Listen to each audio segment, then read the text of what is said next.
In this video I will show you how you can solve a simple overlapping generations model with production. I will also show what is the steady state capital level as well as the golden rule capital level. Let's start with the consumer side of the economy and assume that consumers maximize their utility, which has log form. Consumers thus maximize the log of their current consumption plus some discount factor beta, the log of consumption next period, t plus 1. We have two constraints. The first constraint is we assume consumers to work in the first period, so they earn a wage, and retire in the second period, so they need to save in the first period for whatever they want to consume in the future. To state that, let's assume, okay, first period they consume something, they also save, and what they earn is their wage. In the second period, they want to consume again, and their total consumption will be equal to what they saved plus the interest they earn on these savings. Now let's assume, and I won't go too much into detail yet, that there's a positive return to it given by RT, and whatever they invested has some depreciation, so there's a cost to it. In that case, we have whatever they saved in period t times 1 plus the return minus depreciation. So that's their total return on whatever they invested. To solve this model, the best way is to eliminate ct plus 1 and ct, so we have two functions here which only depend on savings. Let's do that. So we have maximize respect to s, the log of, let's take the st to the other side, so we can replace ct, and we get wt minus st plus beta times the log of ct plus 1, which is this expression here. So it is simply st times 1 plus RT minus delta. We have our nice maximization problem, which only depends on ST now. Let's take our first order condition. 0 is equal to 1 over this expression, which is simply CT. So 1 over CT. And since there's a negative sign in here, by the chain rule, there's a negative sign here. If we take this expression, we again get 1 over this expression. We have a beta in front, so it's plus beta over CT plus 1. But ST in here is multiplied by this expression, which I didn't close the bracket. And so we need to multiply this expression by this, and we get 1 plus RT minus delta. So you get this nice expression. Let's rearrange it a little bit. By the easiest way is to multiply CT on both sides and multiply CT plus 1. And let's, for convenience, put this on the other side. So what we get is CT plus 1, right? Multiply by CT, so we have by CT plus 1, so we have a CT plus 1 here. Multiply by CT, we have a CT here. So what left is minus CT plus 1 plus CT times beta times 1 minus RT minus delta.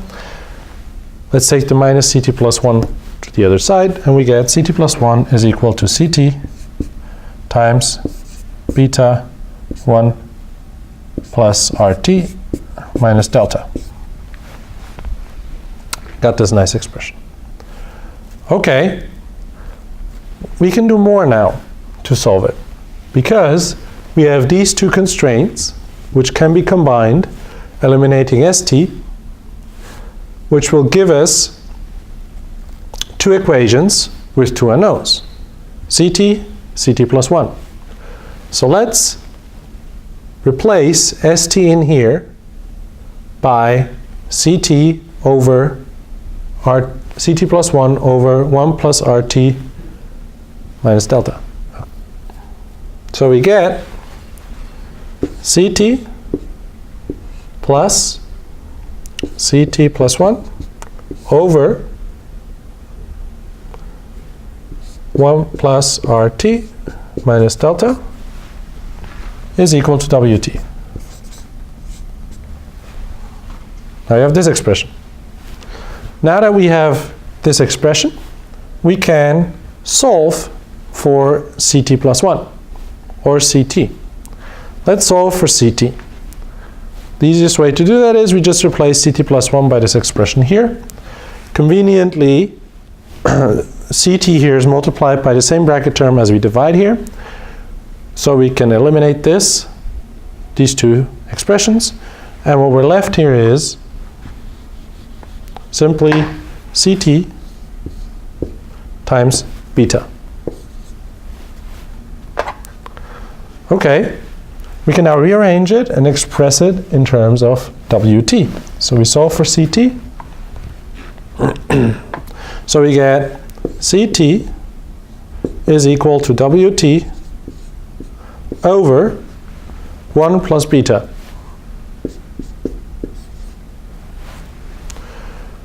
Okay, so we figured out what will be consumption the first period, and it's nicely enough, it does not depend on our return. There's no RT in here. Okay, now we can get, based on this CT, using the top equation here, we can get ST. So let's plug in CT from down here into this equation to get ST. I'll erase this stuff here which we don't need anymore. And we get WT over 1 plus beta plus ST is equal to WT.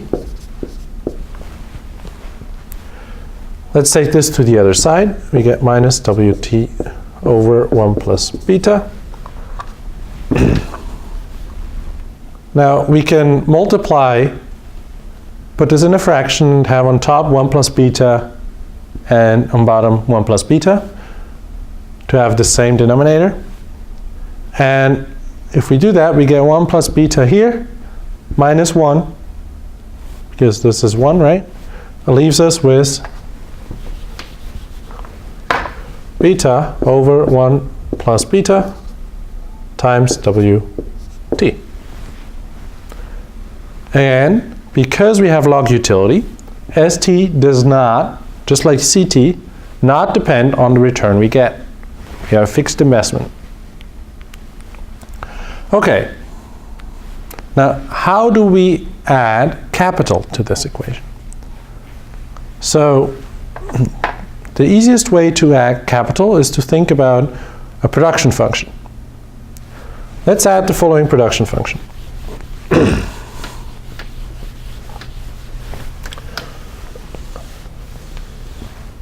Let me put CT and ST in the corner up there because we'll need it still. So we have ST is equal to beta over 1 plus beta WT, and we had CT is equal to WT over 1 plus beta. Now let's introduce a production function. I will choose a Cobb-Douglas production function. In particular, F K T L T is equal to KT to the alpha times L T to the 1 minus alpha. That's my production function. Now we need to look at the economy as a whole to solve it. In this economy, there's always an old generation and a young generation.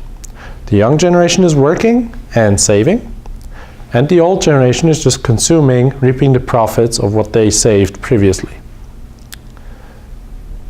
To set up this overall economy, we need to know how many young versus how many old there are. Let's assume there are n old,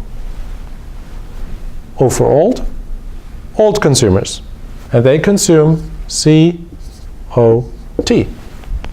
So the old consumers in period T consume this amount in total. We have also a young generation, NY, CYT. That's what they consume. The young generation also needs to save. We know that every person in the young generation saves ST. So there is NY times ST.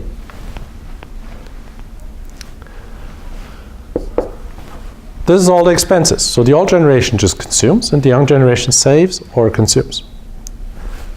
What is the income? Well, the income is whatever was produced, used in the available capital. So we have this production function, we just plug it in here. So we got K, T to the alpha. Okay, what is L? Well, L is all the workers. How many workers are in this economy? Well, all the young people, NY. So we can just write NY to the 1 minus alpha. That's what we produce. But we also have capital from the previous period, which we can consume.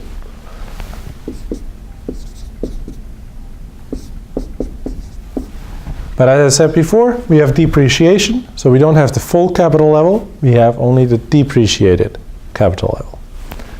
Okay, so this gives us the equation for the overall economy. Now you can figure out what is the steady-state capital stock. Well, we still have only KT in here. We don't have like any transition. How do we get KT plus 1 in here? Well, tomorrow's capital stock is just whatever was saved. So that's KT plus 1. To obtain the steady-state capital stock, we will use whatever the young generation saves. In particular, we use the equation up here. The savings of the young, which is equal to the capital stock, must be equal to beta over 1 plus beta times the wage they earn. But we know the wage they earn is simply their marginal product of labor. Similarly, with the return is just the marginal product of capital. So let's calculate quickly the marginal product of labor, which is equal to the wage. So MPL is equal to the derivative of this production function with respect to labor, or NY. So we get 1 minus alpha times KT to the alpha, NY to the minus alpha, as a marginal product of labor. Now we can plug in this expression into the equation up here to get a relationship between today's capital stock and tomorrow's capital stock. Before we do that, we need to acknowledge something, however. ST is not equal to tomorrow's capital stock. Only NY times ST is equal to tomorrow's capital stock. So we need to multiply the wages times NY. So let's rewrite that expression, and we have KT plus 1 is equal to 1 minus alpha times KT to the alpha times NY. Now we have minus alpha here, but because we have n people saving, so we need to multiply this by NY, this is 1 minus alpha. You have beta over 1 plus beta. Okay, so this is a nice expression. Now we want to know what the steady state of this thing is. So we remove the we remove the time indices, and we solve it for k. So what we get is we just divide this right-hand side by k to the alpha. So we get k to the 1 minus alpha is equal to 1 minus alpha times NY 1 minus alpha times beta over 1 plus beta. And now we can raise the right-hand side to 1 over 1 minus alpha.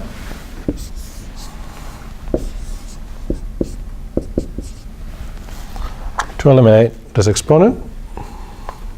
And we got our steady state capital stock. Our steady state capital stock will be exactly like that. We assume we know how many people there are. Now that we have the steady state capital stock, we want to know, okay, how does this compare to the golden rule capital stock? The consumption maximizing capital stock. Well, we have the equation for consumption here. So let's call whatever consumption is by the old and new generation C. And since we want to get to the steady state, I will drop all the time indices. So we get C plus K is equal to this expression. K to the alpha and y to the 1 minus alpha plus K 1 minus delta. The first thing to notice, K is here, here's a 1, so I can eliminate this K here.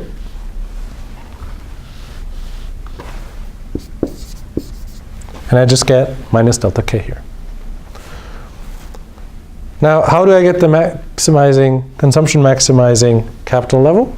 I just maximize this expression with respect to K. Let me put that back up so we have some more space.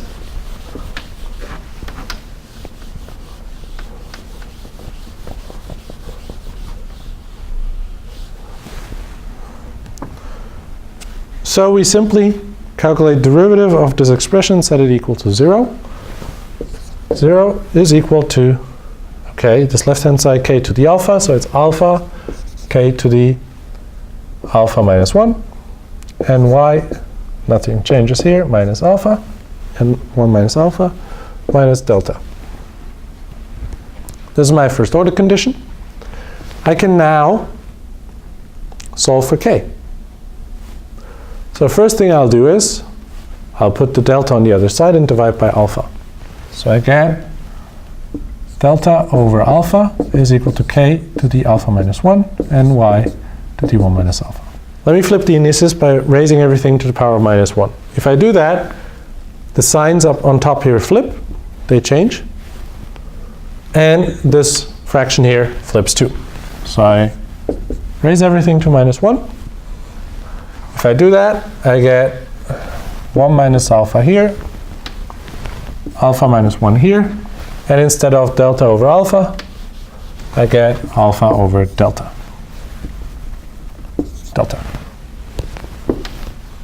Okay, why did I do that? Well, here I have 1 over 1 minus alpha. Here I can get that too. And now what I will do is I will divide by this expression, but if I divide by this expression, I can again switch these two to get ny to the 1 minus alpha on the right hand side. So I get K golden rule, or not yet. Let's leave this up here. To the 1 minus alpha is equal to alpha over delta ny to the 1 minus alpha. Now I can get my K golden rule.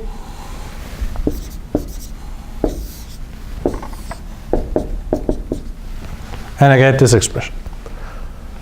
Okay, how do I know if these expressions are the same? Well, the first thing to note is I can take ny out. It's 1 minus alpha here and 1 over 1 minus alpha in both cases. So I can calculate the capital level or capital stock divided by everybody that invested in it, so divided by the young generation. What I'm left with is alpha over delta and 1 minus alpha times beta over 1 plus beta, sorry. These two expressions are not the same in general. So this means that the steady state level of capital is not in general the same as the golden rule capital level. Thank you for watching.